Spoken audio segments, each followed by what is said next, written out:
은혜 받으실 하나님의 말씀은 고린도전서 15장 10절의 말씀이 되겠습니다. 우리 다 같이 한 목소리로 함께 봉독합니다. 그러나 나의 나된 것은 하나님의 은혜로 된 것이니 내게 주신 그의 은혜가 헛되지 아니하여 내가 모든 사도보다 더 많이 수고하였으나 내가 아니요 오직 나와 함께 하신 하나님의 은혜로다. 아멘. 그 힌두교, 불교, 그 더불어서 인도에서 그 발생한 3대 종교 가운데 하나가 그 자이나교입니다. 자이나교라는 그런 종교가 있는데, 자이나교의 그 교주가 누구냐면 창시자가 바르다마나라는 그런 사람, 바르다마나. 이름이 참 특이하다, 그렇죠? 그런데 그 사람이 극도의 금욕주의자입니다. 어느 날 그의 제자들이 물었어요. 스승님, 우리가 어떻게 해야 스승님을 따를 수 있겠습니까? 그리고 이제 묻습니다. 그때 바르다마나는 자신을 따르려는 제자들에게 이런 가르침을 줍니다. 너희가 나를 따르려면 삭발을 하고 또 노란 포비를 입어야 하느니라. 무엇보다도 살생을 하지 말아야 하니 흙을 파헤치는 일, 또 낚시하는 것들, 또 살생하는 직업에 종사해서는 안 되느니라. 그러면서 또 무엇을 요구하느냐 하면, 사람에게는 여러분 오감이 있습니다. 5가지 감각이 있어요. 그래서 보는 것, 시각, 듣는 것, 청각, 냄새 맡는 것, 후각, 맛을 보는 것, 미각, 그리고 손으로 이렇게 사람들을 저기 할 때마다 느껴지는, 어떤 것들을 만질 때마다 느껴지는 촉각, 이 5감각이 있는데, 여기서는요 이 5감각에 대해서 집중하지 말고, 너무 그런데 신경도 쓰지 말고 관심을 갖지 말라는 거예요. 그러면 인간이 재미가 있겠어요, 없겠어요? 재미가 하나도 없을 것 같아요, 그렇죠? 그러면서 사람이 살아가면서 느껴야 될 것, 이 모든 것들을 다 막아버리는 거예요. 그러면서 뭐라고 이야기하냐면, 우리 교단은 여자를 받아들이지 않는다면 우리 가르침을 확고하게 설 수 있게 만들 것이다. 그렇게 해야만 나를 따를 수 있다. 이렇게 이야기를 해요. 자, 이처럼 세상의 여러 종교 지도자들은요, 자신을 따르는 것에 자격 제한을 두고, 그리고 어떤 법을 제시합니다. 이게 세상 종교예요. 그러나 예수님은 우리에게 무거운 짐을 지고 고행을 하라 막 이렇게 요구하지 않으셨어요.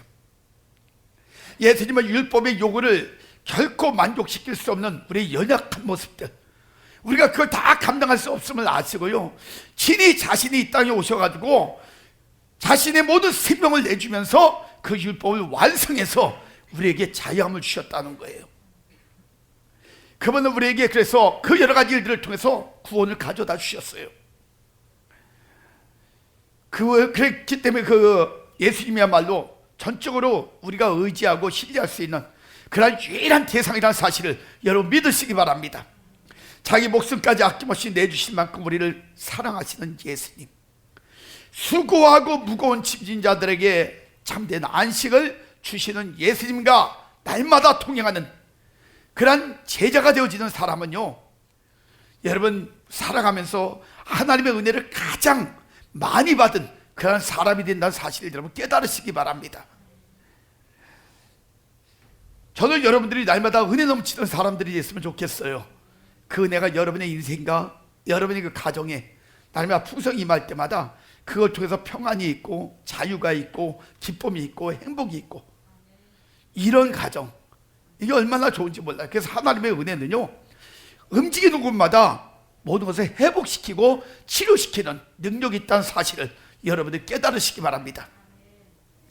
그 가톨릭 복음주의자 가운데 유명한 분이 한 분 계세요. 헨리 나우엔이라고.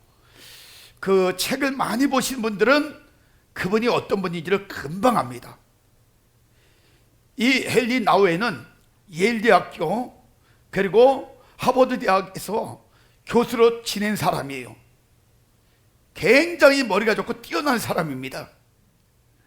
그의 저서가 얼마나 유명한지 지금도 그 개신교 많은 목회자들이나 평신도들이 그분의 책을 통해 가지고 굉장히 감동을 받고 많은 걸 깨달아요. 저도 그분 책을 가지고 있어요. 여기 찾아보면은 있는데, 옛날에 제가 학교 다닐 때 그분 책을 이제 오래전에 그분 책을 봤었어요. 지금까지도 유명하게 많은 교회에서 그 많은 이제 목회자들이 이 책은 꼭 보십시오, 그리고 이렇게 소개를 시켜주는 책 중에 하나가 이분 책이에요. 이분 책에 가장 유명한 게 상처받은 치유자, 영적 발돋움, 당자의 귀향, 이런 책들입니다. 아주 유명합니다. 그 내용들을 보면 많은 사람들이 감동을 받아요. 그래서 어떤 교회에서는요, 상처받은 치유자라는 그걸 상담에 관한 그 어떤 부분이나 또 은혜 부분에서 그걸 갖다가 교재를 쓰는 그런 교회들도 있을 정도로 아주 굉장히 그분이 그 영성 쪽에 탁월하신 분이에요. 그런데 이 사람이 일생에서 1985년 이 한 해는 아주 중요한 그런 해였습니다. 저도 참 중요한 해였었어요. 그 당시에는 1985년도 제가 그때 결혼을 했거든요. 근데 이분도 그때 그런 일이 있었어. 그래서 1985년 초에 불란서에 있었던 정신 지체아들 있잖아요. 이들을 모아가지고 수용하면서 그들을 섬기고 양육하는 라르시라는 그런 공동체가 있었는데, 거기 한 그 지도자가, 공동체 지도자가 예일 대학에 있을 때 그 대학을 찾아옵니다. 그리고 헨리 나우엔 교수를 만나요. 거기서 만나가지고 이 사람이 이제 대화를 나누기 시작하는데, 정신지체아들에 대한 세계가 있잖아요. 여러분, 정신지체아들은요 우리와 다른 세계를 살고 있어요. 여러분 아십니까? 시각장애자들도, 저는 목회를 8년 했잖아요. 시각장애자들도 그들이 말하고 표현하고 그들이 저기 하는 건요, 우리하고 다른 세계가 또 있어요. 그러니까 그 사람이, 지도자가 와가지고 헨리 나우엔하고 계속 이야기를 나눴는데, 정말 생각지도 않았던 세계, 그러니까 듣지도 못했던 세계에 대해서 듣게 돼요. 그러니까 헨리 나우엔이 그 말을 듣다가, 그렇구나, 이렇게 사는 사람들도 있구나, 또 이런 정신지체아들을 섬기면서 이렇게 살고 있는 사람들도 있구나, 이런 걸 여기서 깨달은 거예요. 그날은 그들이 살아가는 그 삶의 세계, 이걸 이렇게 들으면서 너무나 감동적이고 너무나 은혜스러운 이런 시간을 가졌어요. 그리고 헤어졌습니다. 그리고 얼마 되지 않아 가지고 그 다음에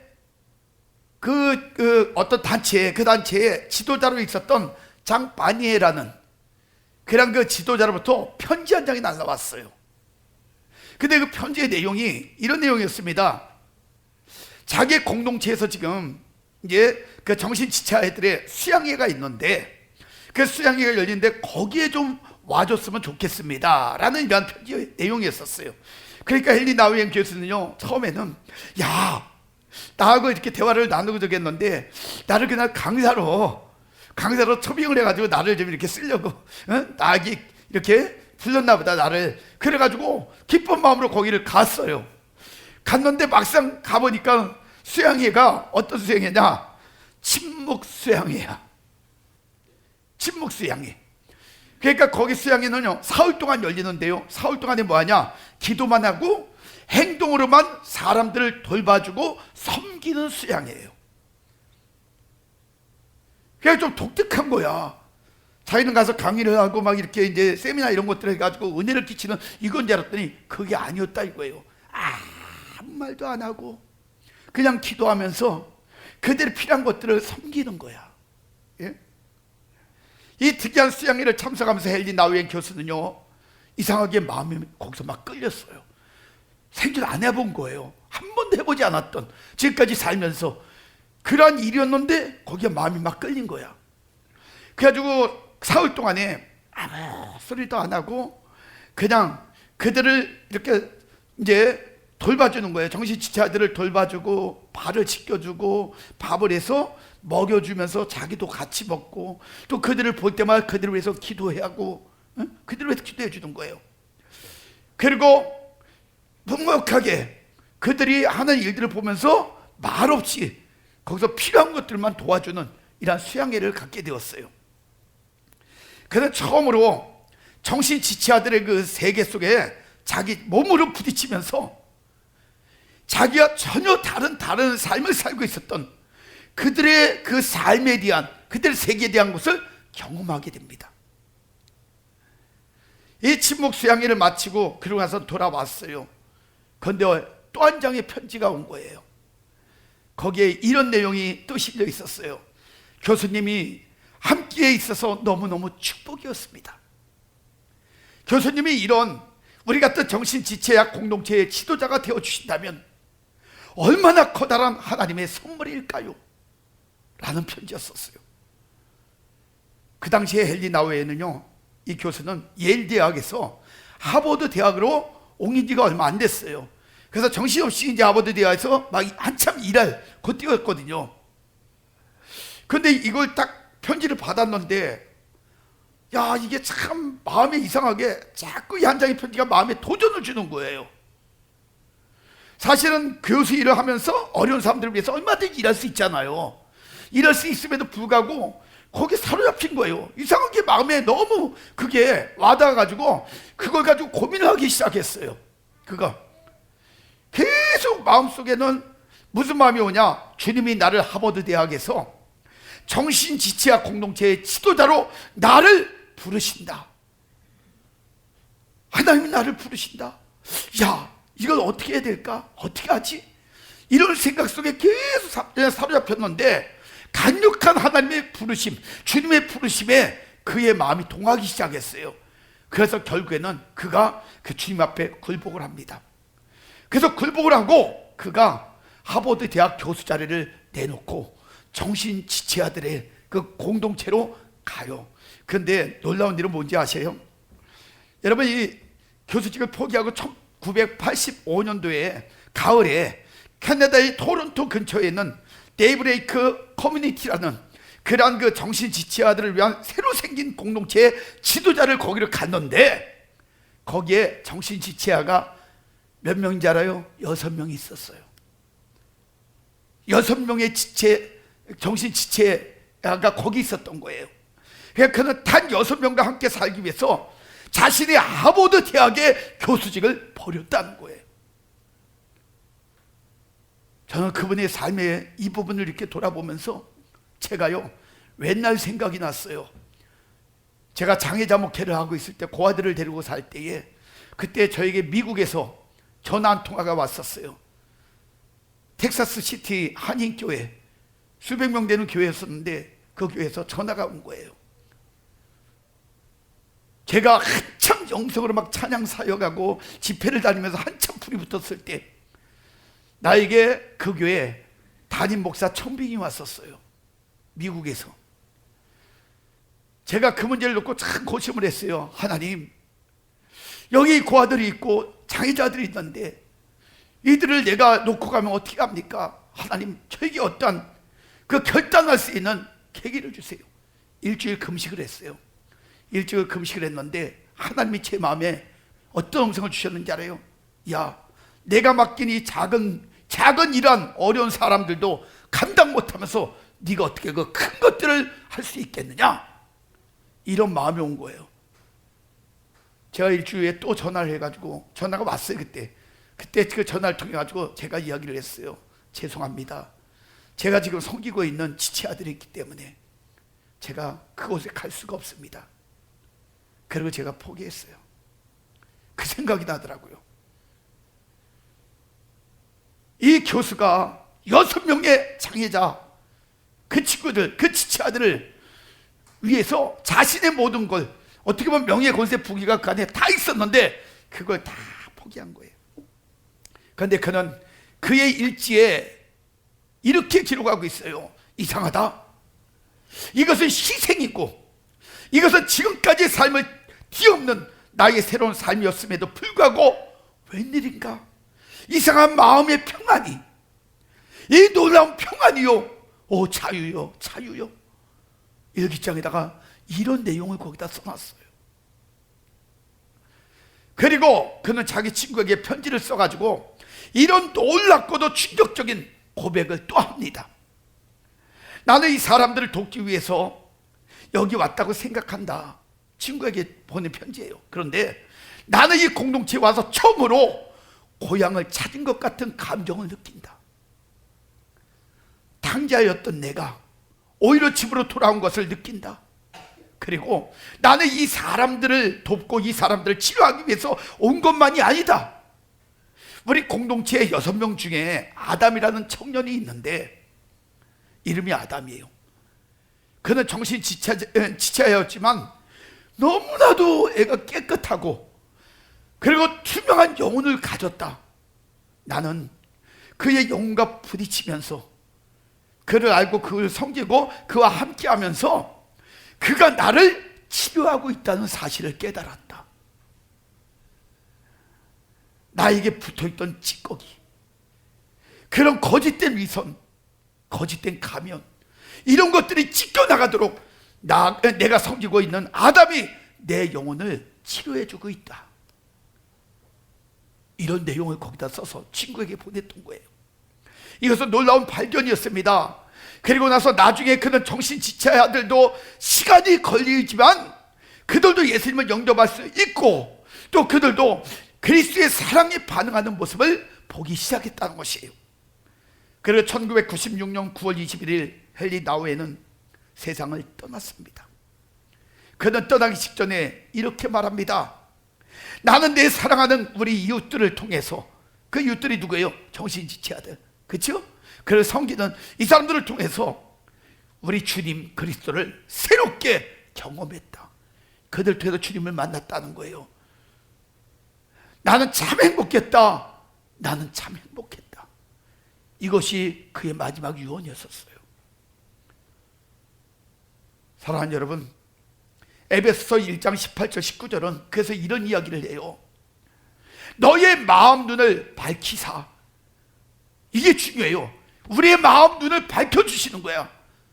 그 마음 눈이 밝아지면요, 그의 부르심의 소망이 무엇이며 우리에게 직분과 사명 주시죠.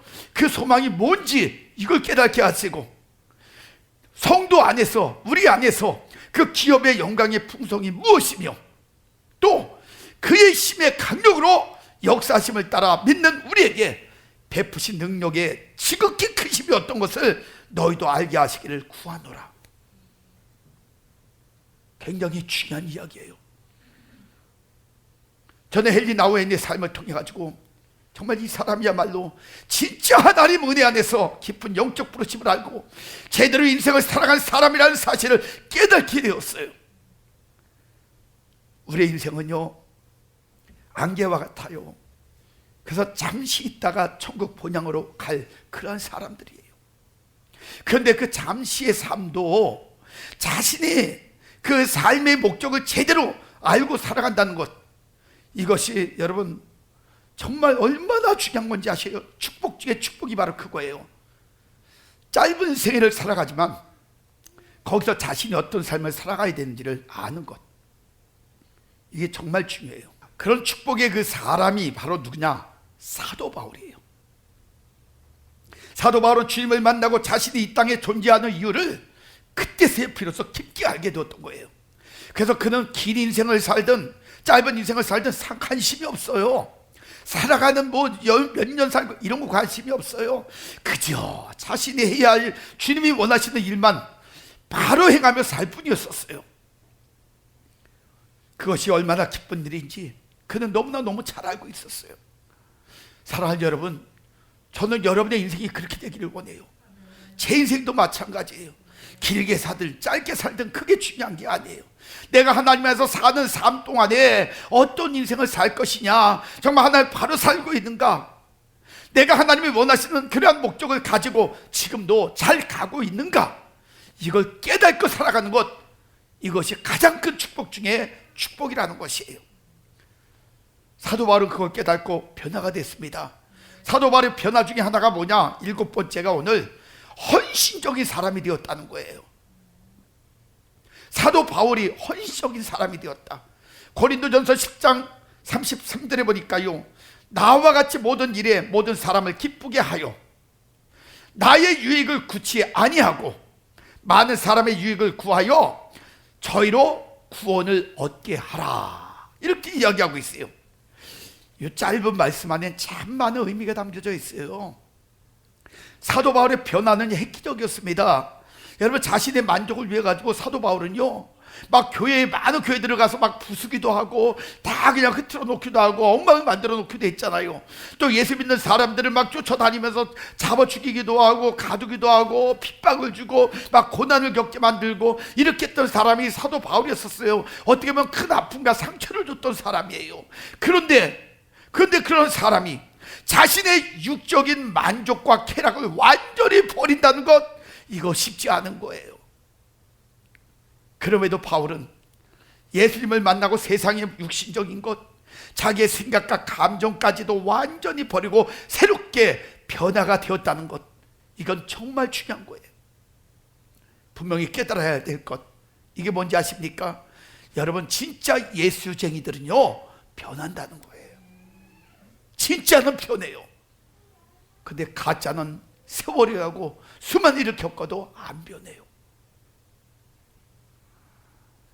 바울은 자기 중심에서 모든 사람의 중심, 이걸로 바뀌었어요. 영의 눈이 바뀌고요, 또 영의 생각이 바뀌어서 삶의 방향과 목적을 완전히 바꿨다는 거예요. 그래서 많은 사람의 유익과 구원을 위해서 살라고 지금 여기서 말하고 있습니다. 자신은 지금 그렇게 살고 있다는 거예요. 그래서 바울은 본문에서 4가지 당부를 합니다. 첫 번째는 나와 같이 모든 일에 사람을 기쁘게 하라. 사도 바울이 그렇게 살고 있다는 거예요. 두 번째는 나의 유익을 구치 말아라. 세 번째, 다른 사람의 유익을 구하라. 그리고 네 번째는 저희로 구원을 얻게 하라, 그러는 것이에요. 이 4가지 당부에는 여러 가지 의미가 들어 있습니다. 그 의미 중에 저는 오늘 여러분에게 3가지만 간단하게 말씀을 드릴게요. 첫 번째는 뭐냐? 믿는 자는 무엇을 하든지 하나님의 영광을 위해서 해야 한다는 것이에요. 믿는 자의 관심은 자기의 권리 행사가 아니에요. 하나님을 영화롭게 하는 데 두어야 한다는 것입니다. 그래서 그리스도인의 행동 목표는 하나님을 온전히 영화롭게 하는 것이에요. 따라서 먹고 마시고 교제하는 모든 행위가요, 하나님의 영광을 위해서 하는 것임을 여러분 깨달으시기 바랍니다. 마태복음 5장 16절은 말씀해요. 그래서 이같이 너희 빛을 사람 앞에 비치게 하여 그들로 너희 착한 행실을 보고 하늘에 계신 너희 아버지께 영광을 돌리게 하라, 이렇게 이야기하고 있어요. 또 요한복음 15장 8절도 말씀합니다. 너희가 열매를 많이 맺으면 내 아버지께서 영광을 받으실 것이요 너희는 내 제자가 되리라. 여러분, 이게 중요한 거예요. 주님의 제자가 어떤 사람이 제자인지 아세요? 여러분이 열매를 많이 맺어야 돼요. 거룩한 열매를, 복된 열매를. 이런 열매를 맺어야 하나님이 영광을 받으시고 인정받을 때에 그때 제자가 되어지는 거예요. 우리는 날마다 우리 마음대로 삽니다. 우리가 하고 싶은 대로 해요. 그리고는 우리 스스로가 누가 물어보면 우리는 하나님의 제자요, 주님의 제자라고 얘기해요. 아니요, 그건 자기가 얘기하는 거지 하나님이 원하시는 진짜 제자는 그게 아니에요. 예? 빛의 열매를, 영적인 거룩한 열매를 맺어야 된다는 거예요. 그 다음에 고린도전서 6장 20절은 그래서 말씀합니다. 값으로 산 것이 되었으니 너희는 그런즉 너희 몸으로 하나님께 영광을 돌리라, 이렇게 이야기하고 있어요. 그러니까 우리가 먹으나 마시나 무엇 하든지 간에 하나님의 영광을 위해서 사는 것, 이게 첫 번째입니다. 두 번째는 믿는 자는 사람들에게 걸림돌이 되어서는 안 된다는 거예요. 이거 굉장히 중요해요. 믿는 자들은 사람들에게 걸림돌이 되면 안 된다. 그래서 믿는 자는 다른 사람에게 상처를 주거나 아니면 실족해 하는 행동을 해서는 절대로 안 된다는 거예요. 하나님의 사람은 모든 사람들을 사랑하고 그들에게 관심을 베풀며 살아야 될 의무가 있다는 사실, 이거 여러분 깨달으시기 바랍니다. 그래서 누가복음 17장 1절 2절에 보니까 예수께서 제자들에게 이렇게 말씀합니다. 실족하게 하는 것 없을 수는 없다. 그러나 그렇게 하는 자는 화가 있을 것이다. 살다 보면 사람 실족해 할 수 있잖아요. 그렇죠? 신앙생활도 막을 수 있고 못하게 만들 수 있고 하나님 안에서 이렇게 바로 살아갈 여러 가지 일들을 통해 가지고 그 신앙생활을 포기하게 만들고 떠나가면 이런 것도 실족시키는 거예요. 근데 그런 삶을 사는 사람은 화로다 그랬어요. 실제 그가 이 작은 자 중에 하나를 실족하게 할진데 차라리 연자 맷돌에 그 목에 메어가지고 바다에 던지는 것이 낫다. 영혼 죽이지 말라는 거예요. 육체 죽는 거는 별거 아닌데 영혼이 죽으면 끝난다는 거야. 지옥이잖아. 예? 요한일서 2장 10절도 마찬가지예요. 그의 형제를 사랑하는 자는 그래서 빛 가운데 거하여 자기 속에 꺼리낌이 없으다 그랬어요. 여러분 정말 마음이 착하고 속사람이 바뀌어지는 건요 사랑으로 채워져야 되는 거예요. 진짜 사랑은 꺼리낌이 없는 거예요. 아유 사랑해 말로만 그러고 나서는 나중에 뭐 이거 걸리고 저거 걸리고 왜 그러냐? 사랑을 빙자해 가지고요 사람들은요 자기의 이속을 따지고 자기의 유익을 얻으려고 이용을 해먹는 사람들이 너무 많은 거예요. 그러다 보니까 그게 나중에 보면은 다 꺼리끼는 거야. 이 사람 보면은 아 이거 들통나면 어떡하지, 이거 하면 어떡하지, 이거 빼먹은 거 알면 어떡하지, 다 꺼리끼는 거야. 그러니까 진짜 사랑은요 꺼리낌이 없는 거예요. 왜냐? 진짜 사랑은요 여러분 자기 자신을 희생하는 거거든. 남한테 사랑을 이용해서 받는 게 아니에요. 주는 겁니다. 진짜 사랑은 베푸는 거예요. 아가페 사랑이 바로 그거예요. 아가페 사랑은요 여러분 자기의 생명까지도 아낌없이 주는 거예요. 그러니까 주님은 꺼리낌이 없었던 거예요. 그 다음에 세 번째로 믿는 자는 매사의 모든 사람에게 기쁨을 주어야 된다는 거예요. 진짜 믿음의 사람은 자기의 유익, 다시 말해서 자신의 이익과 의지와 실리를 추구해서는 절대로 안 된다는 것입니다. 믿는 사람은 여러분 철저하게 그냥 하나님 안에서 하나님이 원하시는 삶만 살아가면 돼요. 왜 그러냐면 하나님께서 우리를 유익케 하시기 위해 섭리하셨기 때문에 우리는 그냥 하나님 안에서만 살아가면 되는 거예요. 그래서 우리는 다른 사람들로 구원을 얻게 하기 위해서 그들을 위해서 우리는 일해야 되는 겁니다. 그래서 때로는 우리가 손해볼지언정 우리가 조금 어려움을 겪어도 그들의 영혼을 그들을 구원하고 그들에게 인생을 열어주기 위해서는 좀 희생하는 거예요. 그런데 그게 나중에 돌아보면 자기 자신의 축복이라는 사실을 알게 돼요. 헨리 나우엠 그 교수 보세요. 이 사람이 6명의 정신지체를 위해서 자신의 모든 걸 다 포기했잖아요. 근데 그 자신의 모든 것들을 포기했는데 그가 망했어요? 오히려 흥했어요? 오히려 흥했어요. 더 유명한 사람이 됐고 더 위대한 사람이 되어졌고 더 많은 사람들에게 감동을 주는 그런 하나님의 위대한 사람이 되어졌다는 거예요. 사람들은 당장에 내가 있는 것 이거 포기하는 것 이런 거 싫어합니다. 내가 가진 것 조금 손해보는 것 싫어합니다. 어떻게든 남을 이용해서라도 내 배 채우고 내 목적 채우려고만 하고 살아가요. 근데요 아니에요. 그게 오히려 나중에 보면은 더 많은 것을 잃어버리고 더 큰 아픔을 자기가 소유해야 되는 이러한 여러분 악한 길의 통로라는 거예요. 사도 바울은 그래서 지금까지 그렇게 살아온 사람이 두 사람이 있다. 그리고 얘기해요. 아낌없이 구원을 위해서 아낌없이 자신의 모든 걸 주며 사는 사람이 두 사람이 있다. 그래서 뭐라고 얘기하는지 알아요? 그 사람이 누구냐? 바로 바울 자신과 예수 그리스도다. 이렇게 이야기하고 있어요. 그래서 고린도전서 11장 1절에 말씀합니다. 내가 그리스도를 본받는 자 된 것 같이 너희는 나를 본받는 자가 되라. 그리고 이야기해요. 자기는 철저하게 예수님을 본받으려고 살아간다는 거예요. 그분 안에서 그분이 원하신 대로. 그러니까 너희도 내가 그렇게 한 것처럼 너희도 나를 본받아라. 그거 얘기하는 거예요 지금. 마태복음 16장 24절은 말씀합니다. 이에 예수께서 제자들에게 이르시던데 뭐라고 이 말씀하냐? 누구든지 나를 따라오려거든 자기를 부인하고 자기의 십자가를 지고 나를 따를 것이라. 이렇게 이야기하고 있어요.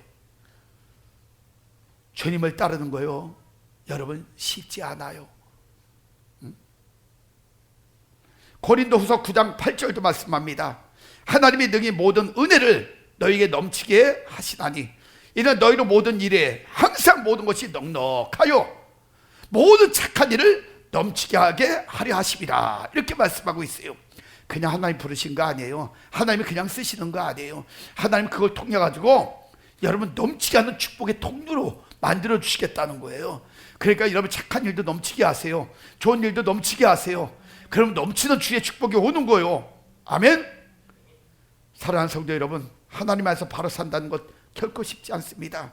세상 욕심에 익숙한 사람들이 사도 바울처럼 빌립보서 3장 8절에 그리스도를 얻고 그것 때문에 세상의 모든 것들을 다 배설물로 여긴다? 지금 여러분의 현실의 인생 속에서 가장 큰 갈등일 거예요. 그죠? 예? 주님을 얻기 위해서 내가 가지고 있는 육신에 관한 모든 것 다 똑같이 여긴다, 배설물처럼 여긴다, 다 버릴 수 있다, 다 버린다, 이거요? 이거 못합니다. 그런데 이 숙제가, 이 영적인 숙제가 제대로 해결되는 날, 우리는 지금까지 누려보지 못했던 새로운 영적 세계를 자신의 믿음의 범위만큼 각자가 체험하게 될 것이에요. 굉장히 중요한 말이에요. 이제 말씀 정리할게요. 사랑하는 성도 여러분, 우리 이 한 해는요, 변해봅시다. 그래서 사도 바울을 통해 이루셨던 그 하나님의 역사가 바로 저와 여러분들을 통해 이어가는 거예요. 그게 쭉 이어지는 그런 기적, 그리고 능력, 그런 축복, 이걸 받아 누릴 수 있는 이런 한 해를 만들어 보시기를 주의 이름으로 축원합니다. 그래서 우리 영풍의 성도님들이 이 한 해는요, 다른 건 없어요. 변화의 한 해를 만드세요. 육신적인 걸 영의 것으로, 어두운 것을 빛으로, 악한 것을 선으로 다 변화시키는, 이것만 여러분들이 제대로 깨닫고 살면요, 여러분의 인생 이 한 해를 통해 가지고 앞으로의 남은 세계는 굉장한 축복의 통로의 문이 열려질 것이에요. 세상적인 명예, 권세, 부귀 이런 거에 너무 눈독 들이지 마세요. 그거 신경 쓰지 마세요. 이거 좋은 것 아니에요. 제가 아까 오면서, 교회 오면서 어떤 장면을 하나 봤어요. 어떤 장면을 봤냐면은 우리 교회 옆쪽에, 저 옆에 복권방이 하나 생겼어요. 로또 복권, 이런 복권방이 하나 생겼는데 그 앞에 웬 남자가 한 분이 딱 서 계시더라고요. 그래서 보니까 성경책을 딱 들고 계셔요. 내가 참, 이분 교회 가려고 참 하나보다. 그러고 보니까 성경책을 위에다 딱 놓고 밑에 손바닥을 딱 보니까 한 로또 복권이 한 10장 정도가 되는 것 같아. 복권은 손에다 10장 정도를 딱 쥐고 만원을 두툼하게, 그리고 위에다가 성경책으로 딱 그거 찾고 있더라고. 그래서 내가 그 모습을 보면서 뭐지? 이런 생각을 했어요. 예? 하나님을 통해서 정말 거룩한 영적 삶을 통해서 축복받기를 원하는가? 아니면은 세상적인, 예? 그 일액천금을 누리는 이러한 그 도박성 있는 이런 방법을 통해 가지고 이게 돈을 벌려고 하는 건지, 도대체 내가 그 모습을 보면서 아이러니했었어요.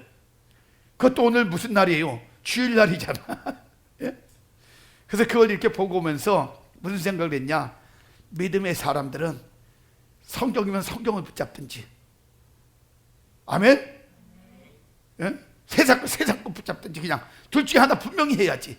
이것도 아니고 저것도 섞어가지고 있는 그 모습을 보면서 어쩌면 저런 모습들이 로또를 잡고 있지 않지만 우리의 인생의 모습들이 아니겠느냐, 이런 생각이 드는 거예요.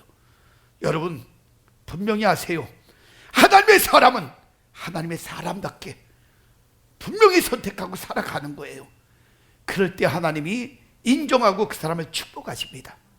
이 안에 우리 인정받는, 그래서 축복 가운데 거하는 주인공들이 되시기를 주의 이름으로 축원합니다. 그래서 오늘 이 말씀들을 돌아보면서 우리가 찬양하고 기도하실 때, 하나님, 내가 하나님의 말씀을 이렇게 통해서 들을 때마다 깨닫는 것이 너무 많습니다. 변화되지 못한 우리의 모습을 돌아볼 때마다 그것 때문에 많은 문제를 겪고 아픔을 겪고 어려움을 겪는데, 그걸 고쳐야 되는데 내 스스로의 힘으로 안 돼서 갈등하고 그것 때문에 늘 방황을 합니다. 난 알 수 없습니다. 성령님이요, 내 마음속에 임재하여 주셔서 나의 연약한 걸 도와주셔서 결단하게 하고 깨닫게 하고 가르쳐 주셔서 내가 그 변화되지 않으면 안 되는 이런 뜨거운 결단을 내 심령에 허락하여 주옵소서. 이런 문제를 놓고 이 시간에 또 여러분 결단하는 그러한 시간을 가지시기 바랍니다. 하나님의 귀한 말씀으로 영혼을 채웠습니다. 그 말씀이 살아 움직일 때마다 우리의 심령의 거룩함이 또 하나의 정결함이 채워지기를 원합니다. 세상을 살아가며 수도 없이 많은 어두움과 욕심으로 인하여 우리 스스로가 하나님 방종한 삶을 살 때가 얼마나 많았는지 모릅니다. 그것으로 인하여 생겼던 인생의 수많은 문제들, 그 문제로 인한 상처와 아픔들, 힘든 여러 가지 인생의 공고한 여러 가지 인생길들 이제는 정리하기를 원합니다. 하나님의 걸어가신 은혜 가운데 하나님 믿음의 사람들이 변화되어서 하나님 앞에 인정받고 능력받았던 것처럼 우리도 그러한 인생 살아가기를 원합니다. 하나님 매 시간 매 때 우리에게 주신 기회, 우리의 변화를 위하여 싸우기를 원합니다. 우리의 육신과 영혼 가운데 어둠의 세력들, 악한 모든 것들은 다 하나님 빠져나가게 하여 주시고 모든 심령들이 하늘의 신령한 것들, 거룩하고 정결한 것들로 채워지게 부족함이 없도록 역사하여 주시옵소서. 그래야 할 때에 하나님 그 거룩함이 우리의 생각을 바꾸고 마음을 바꾸고 삶의 인생의 방향을 완전히 바꿔서 하나님 원하시는 방향, 하나님 원하시는 거룩한 목적을 향하여 끊임없이 달려나갈 수 있는 하나님 믿음의 사람, 하나님 그러한 의의 사람, 하나님 신령한 사람들 되어지게 하여 주옵소서. 그래야 모든 가정마다 하나님 어둠이 떠나가기를 원합니다. 문제가 해결되어지기를 원합니다. 주의 능력이 채워지기를 원합니다. 특별히 영육간의 질병과 고통 가운데 있는 심령들 치료받게 하여 주옵소서. 해결되게 하여 주옵소서. 회복되게 하여 주옵소서. 하나님 오장육부 심장 폐부 관절 세포 신장폐 혀 모든 것들이 하나님 풀어지고 제자리 돌아가고 정상이 되어질 수 있도록 역사하여 주시기를 원합니다. 그래야 얘들이 영육의 강건함을 가지고 남은 생에 하나님 영광을 위하여 마음껏 달려나가 일할 수 있는 복된 인생들 되어지게 하여 주시옵소서. 한 주 동안도 이제 끊임없이 세상 가운데 살아갈 때에 수많은 문제들이 하나님 쓰나미처럼 밀려올 겁니다. 그러나 하나님 그 많은 일들도 믿음의 하나님 벽을 쌓고 말씀의 능력을 가지고 헤쳐나갈 수 있도록 하나님이 영권을 주시고 능권을 허락하여 주옵소서.